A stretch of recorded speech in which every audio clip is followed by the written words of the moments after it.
طنجة نيوز، أول موقع إخباري بشمال المغرب.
جمعية باقي الخير ترفع أسمى التبريكات لكم بهذا الإنجاز العظيم، وتبارك لكم إن شاء الله تعالى مشواركم حتى تصلوا إن شاء الله تعالى، ونكون إن شاء الله معكم يوما وأبدا يدا العون لكم إن شاء الله، فنحن عونا لكم في السراء والضراء بإذن الله تعالى، ونسأل الله تعالى أن يرزقنا وإياكم الإخلاص في القول والعمل.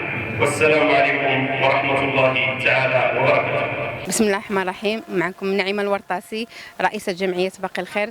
أولا أتقدم بالعزاء الخالص لجميع الضحايا الزلزال، وكنتمناو الشفاء العاجل لجميع المرضى. حنا هنايا في مدينة في إقليم تارودانت تقريبا مدة أسبوع، جينا وجايبين معنا المساعدات من مدينة طنجة. وصلنا الحمد لله بفضل المحسنين وفضل العطاء ديال والتضامن المغاربة 23 شاحنة، وكنا يمكن نزيدوا أكثر لولا الاكتفاء الذاتي. يعني وحاولنا نشرفوا على التوزيع ديال هاد القوافل اللي جبناها مدة 6 أيام، وحنايا كنوزعوا يوميا. تقريبا ماشي تقريبا نكونوا وزعنا على جميع الدواوير استفدت وجميع الجماعات ديال مدينة ديال إقليم تارودانت.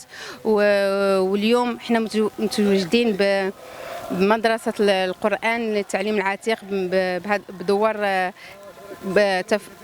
اسمحوا لي الدوار ما بقيتش عاقل على الاسم ديالهم بهذا الدوار. هاد المدرسه اللي من اقدم المدارس ديال القران، وكتضم اكثر من 500 طالب وطالبه لحفظ القران.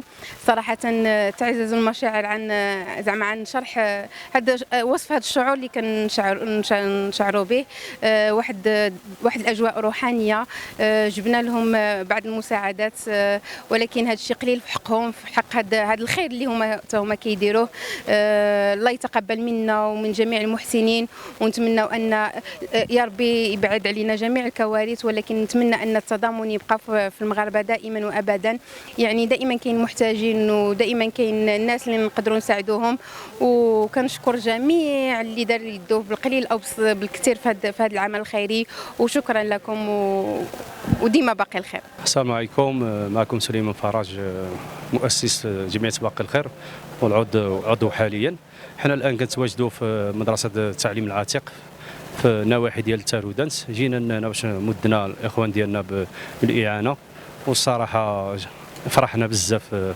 كان عندنا تخوف ولكن فرحنا بزاف ويستاهلوا، وكنتمناوكم تدعموهم. الناس منظمين نقيين، والله يحفظهم والله يخليهم الاهل ديالهم، والله يرحم الناس اللي ماتوا، والله يشافي المرضى ان شاء الله، وديما باقي الخير. المدني أيت بوناصر، رئيس جمعية جوهرة لإدارة شؤون مؤسسة تمسولت الخاصة للتعليم العتيق.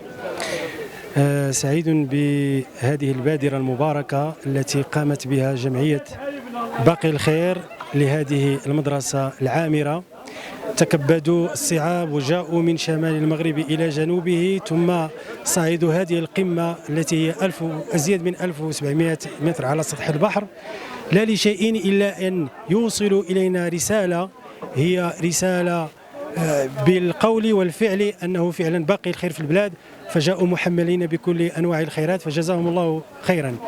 نحن سعيدون بهذا اللقاء. لماذا؟ لأننا نؤمن بأن باقي الخير في القرآن الكريم، وباقي الخير في المغرب، وباقي الخير في أهل المغرب. وحنا كنعيشوا كنجسدوا يعني المبادرة اللي قامت بها جمعية باقي الخير تجسد هذا الخير اللي مازال الحمد لله في البلاد. جزاكم الله